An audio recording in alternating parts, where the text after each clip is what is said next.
Ada amin? Oke, kita belajar banyak di sini tentang Injil atau Gospel atau kabar baik, yaitu kabar yang murni benar-benar baik. Kalau kita lihat di berita media disebutkan bahwa bad news is a good news. Artinya bahwa kalau kabar semakin buruk, ada konflik dan ada perseteruan, maka berita itu akan semakin baik. Tetapi di gereja kita tidak rindu untuk mendengar bahwa kita dihakimi. Karena ketika kita tahu bahwa kita berdosa aja, nggak suruh orang lain untuk mengingatkan kita sendiri pasti sudah sadar bahwa ada konsekuensi dari kesalahan yang kita buat. Tetapi kalau kita rindu, artinya kita memiliki kerinduan untuk dilepaskan, baik dari hukuman dan juga pikiran-pikiran yang buruk. Makanya kalau kita belajar tentang Injil atau Gospel atau kabar baik, itu berbicara tentang kebenaran yang sesungguhnya. Makanya di sini kita selalu belajar tentang bagaimana Bapak Ibu Saudara perlu memiliki pemahaman yang benar, right believing, ya, produce right living. Jadi ketika kita mempercayai sesuatu yang benar, otomatis kita akan juga menghasilkan sesuatu yang benar pula.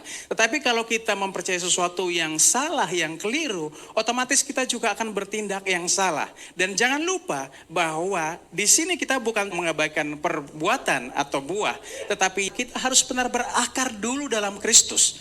Karena kalau kita berakar dalam kebenaran, sudah pasti kita akan berbuah kebenaran. Ada amin?